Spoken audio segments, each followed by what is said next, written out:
Hoje nós iremos tratar do capítulo 45 de Gênesis.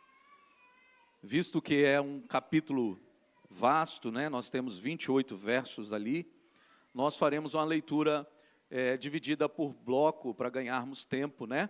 Dado também o nosso horário, no nosso culto. Hoje é um culto especial, tivemos muita coisa acontecendo, mas a palavra de Deus é fiel e poderosa para falar aos nossos corações.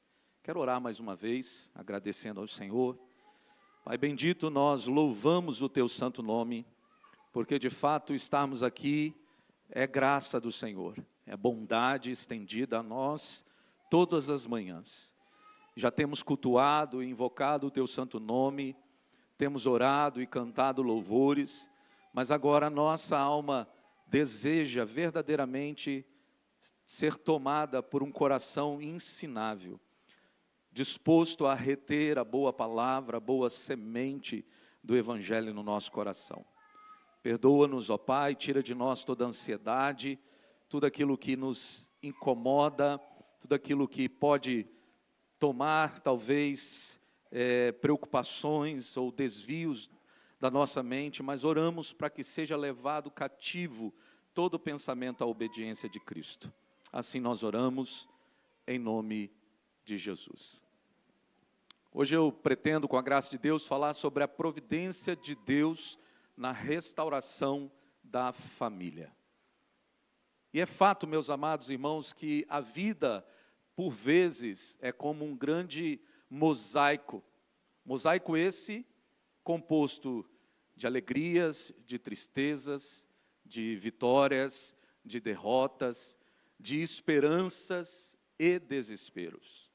E por vezes nessa tapeçaria que estamos às vezes submetidos ao viver enquanto peregrinos nessa existência, frequentemente nós nos vemos e nos encontramos enredados em meio a crises, às adversidades, aos problemas, e em meio a esse ambiente, às vezes, nós questionamos a soberania de Deus, o propósito de Deus em meio à dor.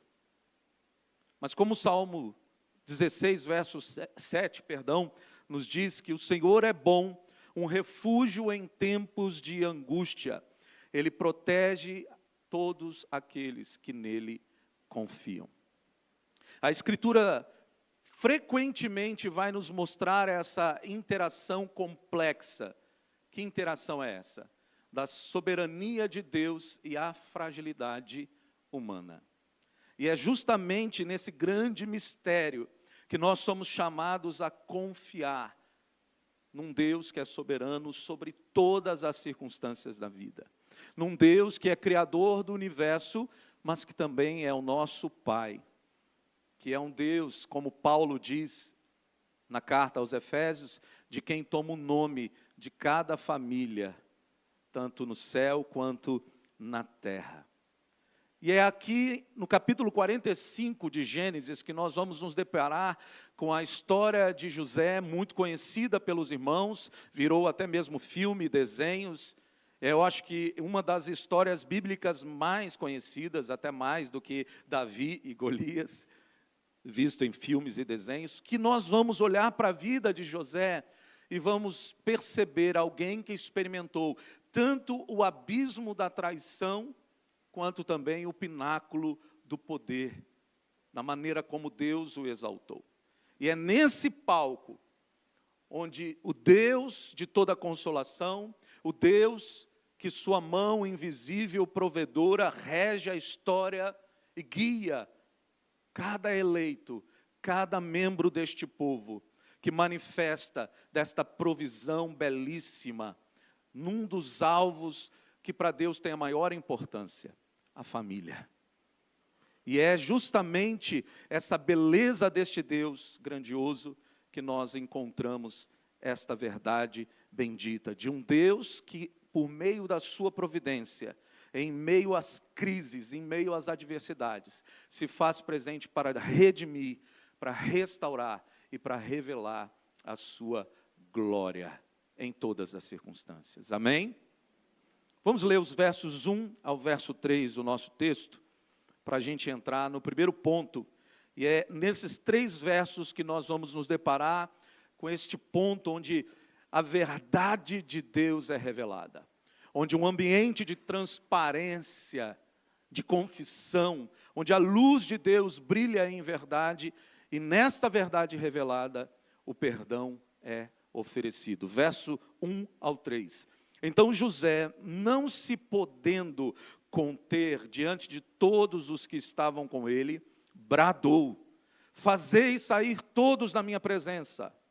E ninguém ficou com ele, quando José se deu a conhecer a seus irmãos.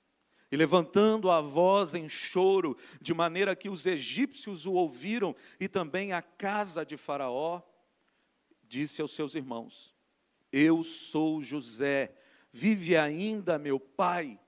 E seus irmãos não lhe puderam responder, porque ficaram atemorizados perante ele. Até aqui, meus queridos.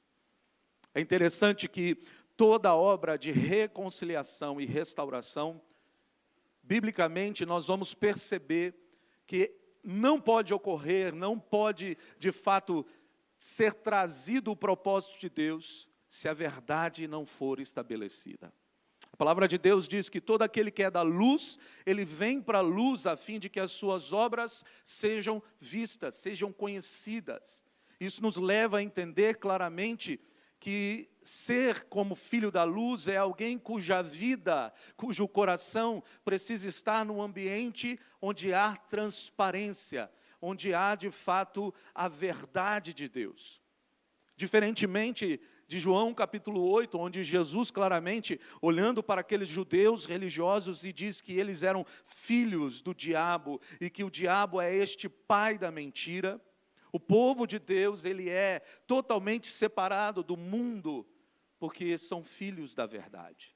Porque o Deus a quem eles cultuam, invocam e celebram, é o Deus da verdade, luz de luz, onde toda a verdade precisa ser exposta. E é esse ambiente que nós percebemos. O perdão só pode ser oferecido, a graça generosa só pode florescer na reconciliação. E o pastor André, ele diz com muita propriedade aqui durante a liturgia, que a palavra-chave é esta: reconciliação. Só pode existir quando há verdade revelada. Note então esses primeiros versos. Nós estamos aqui nesse contexto que, após anos de sofrimento, após anos de separação, de angústias, de provações que os irmãos muito bem sabem, José, agora exaltado na posição de vizir, governador de todo o Egito, ele se depara com aqueles irmãos que o venderam como escravo. E o texto hebraico em questão, no verso 1, declara a intensidade que é este momento. Existe um propósito aqui de Moisés, no caso, fazendo o registro do Pentateuco, no hebraico dar esta ênfase nas palavras, não podendo conter-se. A expressão é como uma represa que rompe, e de repente começa a jorrar, tamanha a intensidade da emoção do momento. E isso expressa, de fato, a profunda emoção de José, um misto de dor, de saudade, mas ao mesmo tempo de alívio. E nós vamos entender o porquê disso. Isso nos leva, de fato, a perceber outra ênfase que José vai dizer: eu sou José, vive ainda meu pai. Mais do que simplesmente um reconhecimento de que seu pai estava vivo, isso era, na verdade, um costume daquela época, quando se dizia, vive ainda meu pai, queria-se saber como estava a saúde, como estavam as coisas, não somente se ele ainda permanecia vivo, mas se as coisas estavam indo bem, era uma saudação daquela época. E isso é uma pergunta que para José é carregado de significado, de um desejo profundo de alguém que aspira, almeja uma reconciliação e, ao mesmo tempo, uma esperança de que esta reconciliação ainda é possível se o pai estiver vivo, para que ele possa oportunizar esse reencontro e a esperança de que a família, outrora destroçada, pudesse ainda ser restaurada nesse ambiente de provisão, de cuidado e de manifestação da graça de Deus através da vida de José. Quando a gente olha João Calvino comentando a respeito desta passagem, ele declara que a postura de José é como um reflexo da postura de Cristo. E ele cita esta realidade dizendo: assim como Cristo se humilhou para que fôssemos exaltados, José, esquecendo-se da injustiça sofrida, se revela aos irmãos, não para humilhá-los, mas para levantá-los, restaurá-los. E é esse o ponto de que o perdão, na verdade, não é uma exposição meramente dos erros daquele que é o nosso ofensor ou daquilo que nos magoou. O perdão é uma disposição do coração em restaurar, em levantar aquilo que está caído, destruído, destroçado.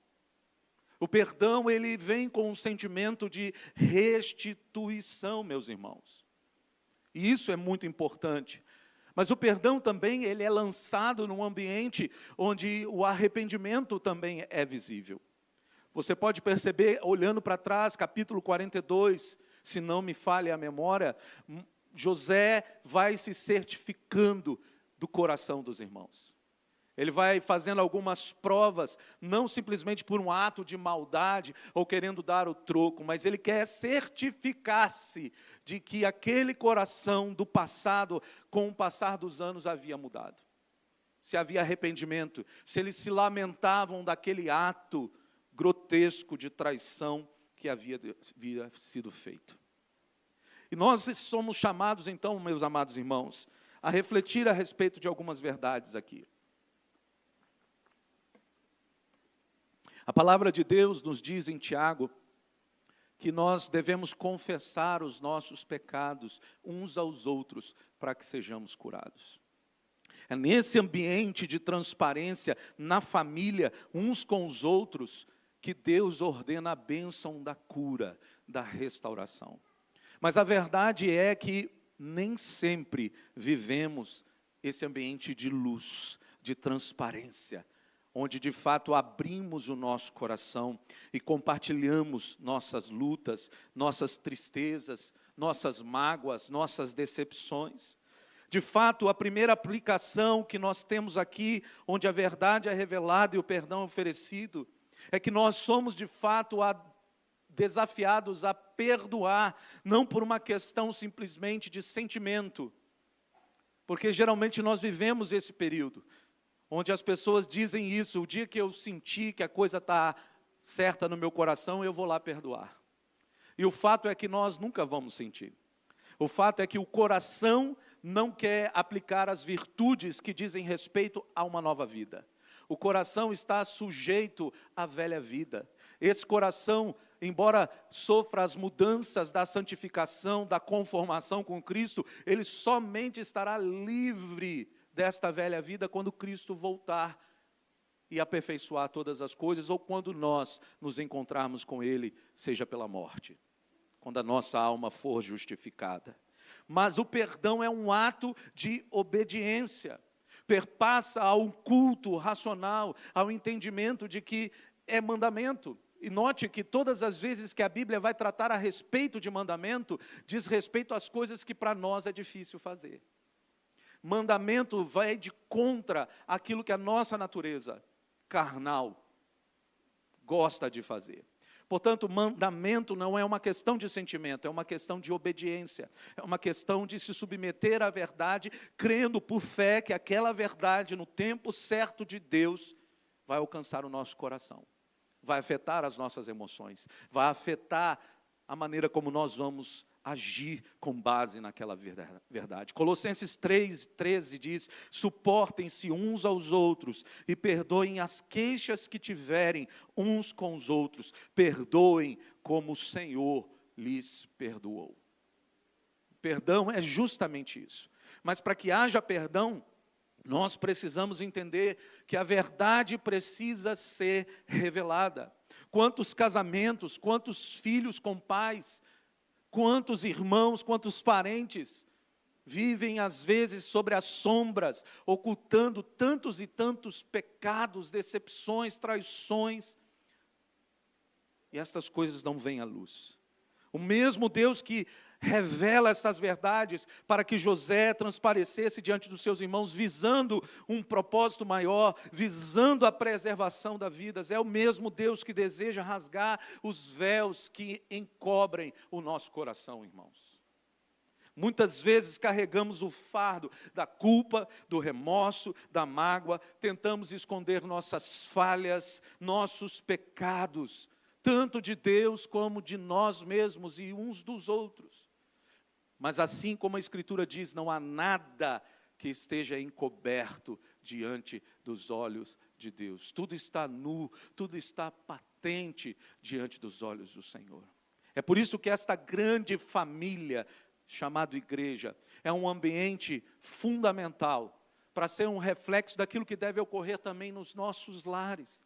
Por isso a palavra discipulado é tão importante no corpo da igreja, porque o discipulado prepara esse ambiente onde há prestação de contas, onde há transparência, onde há confissão de pecados, onde eu posso olhar para o meu irmão, assim como eu posso olhar para aqueles que estão dentro da minha casa e reconhecer minha fragilidade, minha mágoa, minha culpa, minhas lutas, reconhecendo que nesse ambiente de luz, de verdade, Deus vai ordenar a cura da sua graça. Amém? Mas há esperança, irmãos. Embora saibamos que de Deus não possamos esconder nada, há esperança. De fato, esperança de que o perdão oferecido e não vingança. Como Deus também nos oferece todos os dias uma oportunidade de recomeços. A vida do povo de Deus é marcada por recomeços. Eu tenho olhado ao passar dos anos a vida de tantas famílias que aos olhos humanos já estavam sem solução.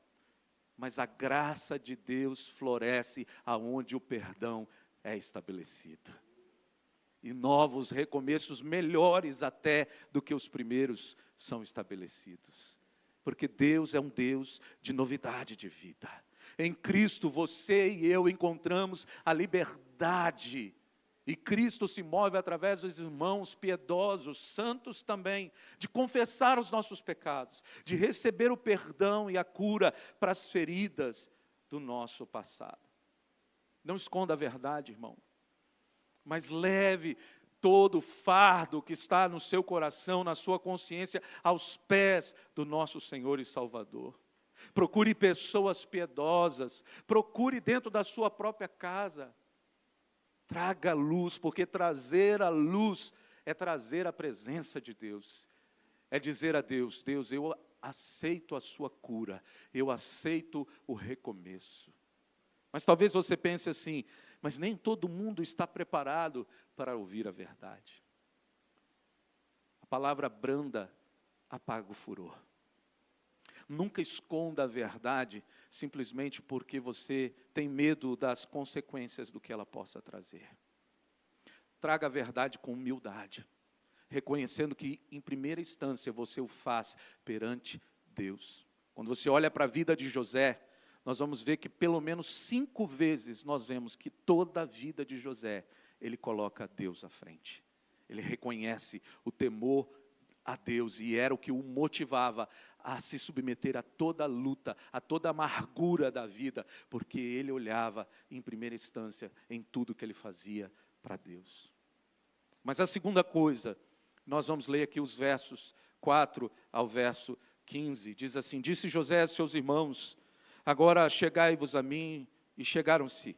Então disse, eu sou José, vosso irmão, a quem vendestes para o Egito. Agora, pois, não vos entristeçais, nem vos irriteis contra vós mesmos, por me haverdes vendido para aqui, porque para a conservação da vida, Deus me enviou adiante de vós, porque já houve 2 anos de fome na terra, e ainda restam 5 anos em que não haverá lavoura, nem colheita.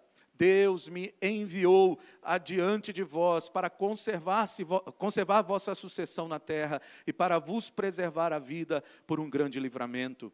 Assim não fostes vós que me enviastes para cá, e sim Deus que me pôs por pai de Faraó e senhor de toda a sua casa, e como governador em toda a terra do Egito. Apressai-vos, subi a meu pai, e diz-lhe, assim manda dizer teu filho José, Deus me pôs por senhor em toda a terra do Egito, desce a mim, não te demores.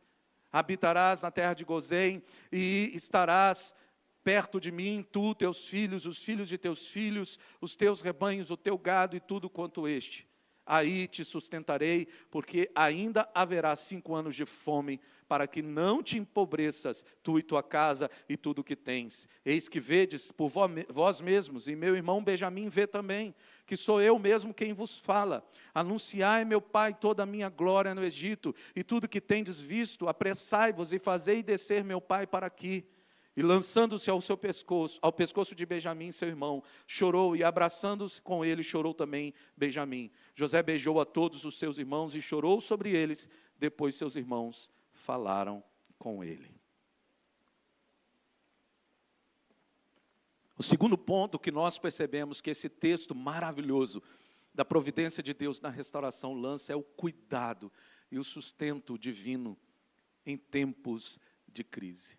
Porque nós enxergamos que esse perdão visto pela graça de Deus ao coração de José, não é um perdão que simplesmente perdoa, não é um perdão que simplesmente se reduz a um conjunto de palavras expressa, mas é um perdão que age por compaixão. O verso 10 lança ênfase maior ainda, porque ele envia seus irmãos de volta para Canaã com provisões e uma ordem muito clara: trazei meu pai e vossas famílias e vinde a mim, e eu vos darei o melhor desta terra. Nós percebemos que esse perdão de José envolve um cuidado prático, que demonstra de fato a generosidade do que é um verdadeiro perdão. Um verdadeiro perdão é um coração generoso. É um coração que não está apenas dizer, eu perdoo, mas ele lá e eu cá. Eu perdoo, mas as relações estão cortadas. Eu perdoo porque eu não posso carregar esta mágoa. Todo perdão verdadeiro é acompanhado de compaixão. É acompanhado de generosidade. Todo perdão verdadeiro é tão verdadeiro que o perdão é aquele que está disposto a passar até mesmo por outra ferida, por mais que isso seja difícil. Porque Deus nos trata assim. Deus não nos perdoa simplesmente dizendo, o perdão que eu te ofereci agora, você não pode mais falhar no processo, você não pode mais me negar, você não pode mais esmorecer. Todas as vezes que você falhar comigo, eu verei uma repetição de alguém que não faz jus ao amor que foi recebido, portanto você não é digno de ter um relacionamento comigo. Deus não nos trata conforme a multidão das nossas iniquidades. Pelo contrário, as misericórdias do Senhor se renovam a cada manhã e são a causa de nós não sermos consumidos. E nós somos daqueles que, como Israel, falhamos miseravelmente no processo. Embora eleitos, regenerados, embora crendo que Deus vai aperfeiçoar essa obra, mas, irmãos, nós falhamos no processo.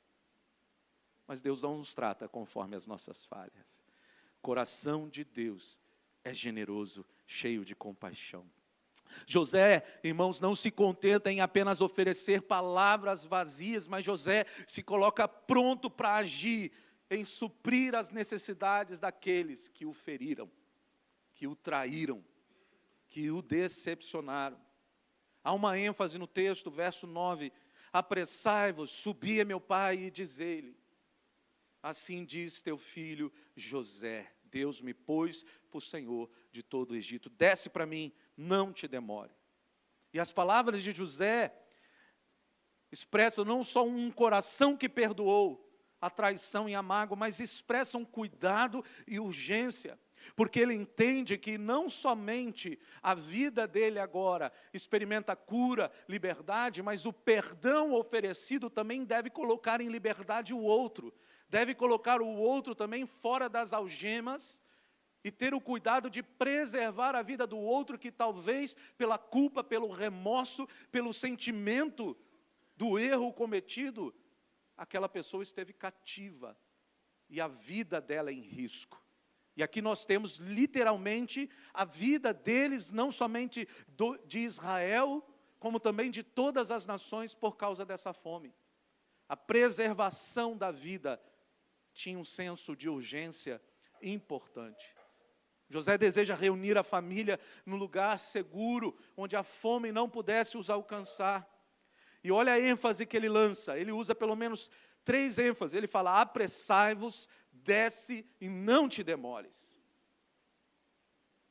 É alguém que perdoou e diz: vamos começar de novo, vamos caminhar juntos, vamos repavimentar ou pavimentar novamente esta via que foi obstruída por causa dos nossos erros. Uma das coisas que eu mais me alegro em Deus, nós temos um filho que vai casar mês que vem, o Kevin, inclusive aqui, e nós temos um filhinho de 6 aninhos, o Jordan. E eu fico maravilhado de ver a maneira como o Jordan já tem recebido pelo Espírito Santo entendimento da palavra. E o Jordan lidando com as lutas, com os pecados dele, o tempo dele de oração, o tempo dele de leitura na palavra. E aí depois que ele vai no Senhor, ele vem até nós, pede perdão para o papai, pede perdão para a mamãe. Aí ele vem com o dedinho assim: papai, agora vamos recomeçar tudo de novo? E ele entende que depois de trazer a luz, depois de trazer o perdão, ele precisa agora ter a esperança de que as coisas podem recomeçar, podem ser feitas novas. Porque, irmãos, tem crente que perdoa, mas a gavetinha está lá, toda arquivada. E quando vem a primeira discussão conjugal, ou com os filhos, ou com os parentes, a gavetinha é aberta e vem toda aquela listinha. Porque aconteceu isso, porque no passado isso, porque isso e aquilo, porque isso e aquilo, nós estamos assim por causa disso, porque isso e aquilo. José não somente entende que a graça perdoa, mas a graça pavimenta esse ambiente de recomeço e de preservação, para que o outro também experimente essa cura. Portanto, isso bota a urgência, não é uma coisa: Senhor, eu perdoo, quando eu tiver a oportunidade que eu encontrar, eu resolvo essa situação. Apressa, desce, não te demores. Tanto é que essa evidência é tão importante, irmãos, que Jesus disse: se alguém tem algo contra você, você deixa a sua oferta, vai lá com ele. Não cultua, não. A urgência para o perdão é tão importante. Não cultua, não adora. Vai lá, resolve. Se alguém tem algo contra, não está dizendo nem você contra ele, mas alguém contra, vai, resolve e depois volta. Depois oferece seu culto. Porque nós lidamos com um Deus de reconciliação, um Deus de perdão. Nós cantamos, louvamos e pregamos a respeito de reconciliação o tempo todo.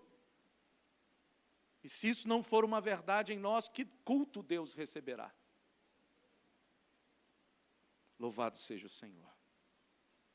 Ele quer, de fato, reunir aqueles que causaram dano, para agora oferecer restauração. José não apenas perdoa seus irmãos, mas cuida deles. Isso, de fato, é o exemplo do amor de Deus para nós. Ele não apenas nos perdoa, mas também nos supre em todas as nossas necessidades. Não só pagou a dívida que era contra nós na cruz do Calvário, mas depositou, transferiu a nós todas as riquezas dos méritos de nosso Senhor e Salvador. Perdão e também restituição. E isso fica para nós uma aplicação, irmãos. Quantas vezes nós estamos marcados por indiferença, por egoísmo? Mas nós somos chamados a refletir. Porque temos a tendência no tempo de crise a nos fecharmos no nosso próprio sofrimento. e se esquecer daqueles que estão ao nosso redor. Temos a tendência de achar que ninguém entende a nossa luta, ninguém entende a nossa dor, ninguém entende a nossa mágoa, ninguém entende o nosso sofrimento. Ninguém sofre como nós sofremos. E nos esquecemos do outro, quando na verdade o outro é tão necessitado quanto nós, ou talvez até mais. Por isso Filipenses 2,4 fala: não atenda cada um aos seus próprios interesses, mas aos interesses dos outros. Louvado seja o Senhor. Mas o quarto ponto, irmãos, verso 16 ao verso 20, acompanhem comigo. Fez-se ouvir na casa de Faraó esta notícia: são vindos os irmãos de José, e isso foi agradável a Faraó e a seus oficiais. Disse Faraó a José: dizei a teus irmãos, fazei isto, carregai vossos animais e parti, tornai a terra de Canaã, tomai a vosso pai, vossas famílias, e vinde para mim, dar-vos-ei o melhor da terra do Egito, e comereis a fartura da terra. Ordena-lhe também: fazei isto, levai da terra do Egito carros para os vossos filhinhos e para as vossas mulheres, e trazei vosso pai e vinde. Não vos preocupeis com coisa alguma dos vossos haveres, porque o melhor de toda a terra do Egito será vosso. Que maravilha! Quarto ponto, de que além da verdade revelada, o perdão oferecido, o cuidado, o sustento divino em tempo de crise, a graça é tão graça que ela não pode ser impedida de superabundar. Ela é transbordante. A generosidade da graça de Deus. Porque essa notícia, ela se espalha, irmãos, de tal forma que comove os egípcios e comove rapidamente o faraó, porque chega aos ouvidos do faraó e num gesto que transcende o protocolo comum daquela época. Faraó, ele abre as portas do palácio, e abre não somente as portas, mas todo o seu coração de uma forma liberal para abençoar a José. Veja o testemunho deste homem. Faraó e os egípcios viam a boa mão de Deus em José. Em toda a trajetória de José era marcada por isso. Quando ele foi posto à prova diante da mulher de Potifar, ele fala: longe de mim fazer tal coisa diante do Senhor. Quando ele estava ali em cadeias, no cárcere, quando ele interpretou o sonho daqueles dois homens, ele disse: o Senhor deu a conhecer. Quando também foi chamado perante o faraó, ele disse: Deus é quem dá revelação, e Deus faz o faraó conhecer todas as coisas que sucederão. Ele era um homem que vivia corendel, ele vivia uma vida debaixo do temor, mesmo em angústias, em aflições, em sofrimento, em cadeias, ele enxergava Deus à frente de toda a sua história. E esse testemunho marca a vida de Faraó de tal forma que a graça de Deus transborda, meus irmãos. A graça que antes havia se manifesto na vida de José, na vida de um homem vendido como escravo, um homem que tinha todas as prerrogativas justificativas para viver uma vida de justificativa de produto do meio. Mas ele disse: não, o Senhor, o Deus dos meus pais, permanece comigo. Ele entendia aquela verdade que lá na frente seria dita: ainda que uma mãe se esqueça do seu filho, eu, todavia, jamais me esquecerei de ti. Ele entendia isso, que o Senhor nunca o havia abandonado. E por entender isso, agora esta graça se torna transbordante, alcançando toda a família. Faraó, movido pela história de José, ele acolhe toda a família. E a expressão no verso 18, olha, volte os seus olhos para lá.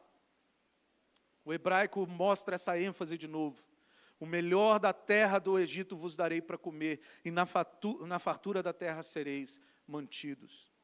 No hebraico, a palavra traduzida melhor não implica apenas abundância, mas também aquilo que é de mais excelente, da melhor qualidade.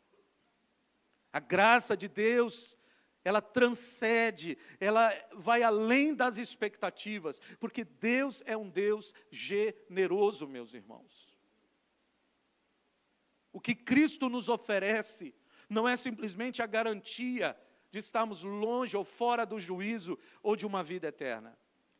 O melhor de Cristo, sabe o que é? Nos tornarmos como Ele, semelhante a Ele.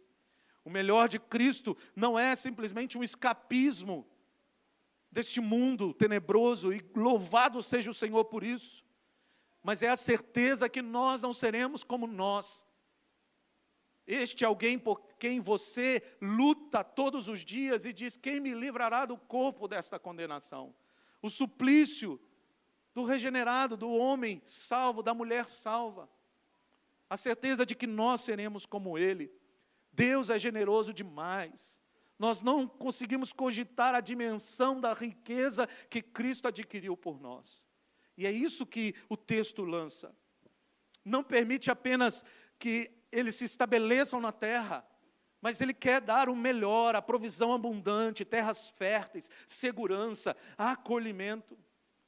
Spurgeon vai dizer o seguinte: a bondade de Faraó para com José e sua família é a imagem clara da bondade de Deus para conosco com Cristo. Deus não apenas nos perdoa, mas nos recebe em sua família e nos dá acesso legal a todas as bênçãos do seu reino. Louvado seja o Senhor por isso.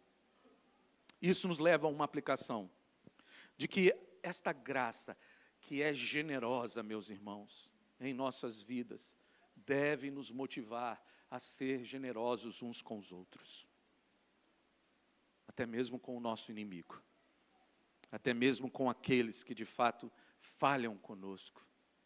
1 João, capítulo 3, 17 diz: se alguém tiver recursos desse mundo e vir seu irmão em necessidade, mas fechar-lhe o coração, como pode o amor de Deus estar nele? A graça de Deus é generosa, irmãos. Não existe essa desculpa, não. Eu perdoei, mas ele lá. Eu perdoei, mas estou dizendo que você é obrigado a ter uma amizade íntima, até porque a amizade é um grupo muito seleto. E Deus nos dá essa liberdade. Que amigo é algo muito precioso. Mas irmandade, fraternidade, compaixão, generosidade, amor, perdão, isto a Bíblia nos ensina a fazer sem medida. Sem dividir qualquer coisa.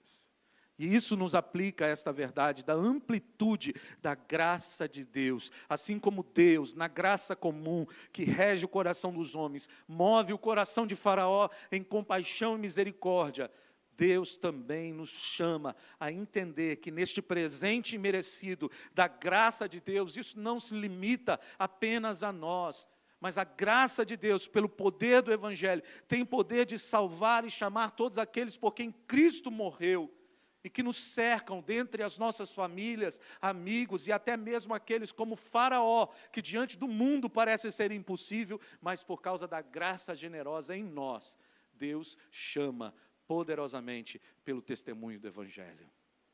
Você crê nisso, meu irmão? Crê nesta verdade? E por último, nós de fato somos chamados ao que o texto diz, verso 21 ao verso 28, acompanhem comigo esse texto maravilhoso. E os filhos de Israel fizeram assim: José lhes deu carros conforme o mandato de Faraó, também lhes deu provisão para o caminho, e a cada um de todos eles deu vestes festivais, mas a Benjamim 300 moedas de prata e 5 vestes festivais. Também enviou ao seu pai 10 jumentos carregados do melhor do Egito, e 10 jumentos carregados de cereais e pão, e provisões para o seu pai para o caminho. E despediu a seus irmãos, e ao partirem, disse-lhes: não contendais pelo caminho. Então subiram do Egito, vieram à terra de Canaã, a Jacó seu pai, e lhe disseram: José ainda vive e é governador de toda a terra do Egito. Com isso o coração lhe ficou como sem palpitar, porque não lhes deu crédito. Porém, havendo eles contado todas as palavras que José lhes falara, e vendo Jacó seu pai os carros que José enviara para levá-lo, reviveu-lhe o espírito, e disse Israel: basta, ainda vive meu filho José, e irei e o verei antes que morra. Último ponto que Deus nos aponta nesse ambiente de restauração é a promessa de que sempre a esperança será renovada, se nós entendermos esta verdade. Porque a notícia do encontro de José chega a Jacó, e de fato traz esperança em meio a anos de luto. Você pode observar que Jacó não foi mais o mesmo depois da notícia de José. Mas perceba que no verso 26 diz que a incredulidade é algo que toma o campo naquele momento. Porque o coração de Jacó permaneceu incrédulo diante daquela notícia. Mas de repente aquela incredulidade, aquele luto dá lugar à alegria exultante, de expectativa, quando ele exclama: ainda vive meu filho, basta, eu irei vê-lo antes que morra. A gente percebe que a reação de Jacó é inteiramente legítima, não tem nada de anormal. Nós estamos falando de anos de dor, de luta, que marcaram a vida de Jacó. Mas quando de fato ele ouve os irmãos contarem todos os detalhes, e ele vê visivelmente os carros se aproximando, o texto nos diz que o coração daquele velho patriarca é vivificado de novo, se enche de esperança. Quantas pessoas dentro da igreja, por causa de relacionamentos que foram destruídos, quantos de nós que ao longo dos anos perdemos a esperança? Alguns parentes, alguns membros da nossa casa, alguns conhecidos, por causa de traições, decepções, mágoas. Você precisa olhar para a esperança que há em Cristo Jesus. Veja que o verso 22 cita uma restituição de túnicas, de vestes multicoloridas, que eram as vestes festivas. Lembra da história de José? Das vestes que foram banhadas em sangue de animal e uma notícia de mentira. Agora nós vemos mais que uma comparação, uma maneira onde o autor registra a restituição de vestes também para os irmãos, como aquilo que um dia se perdeu, agora pela esperança foi renovado. A história de José, meus irmãos, nos ensina que Deus nunca está atrasado. Jamais. Deus nunca é pego de surpresa na sua vida. E que sempre Ele cumpre as suas promessas, mesmo quando parecem impossíveis. E que Deus é soberano, mesmo nas coisas mais difíceis da nossa vida, conduzir a cada um de nós.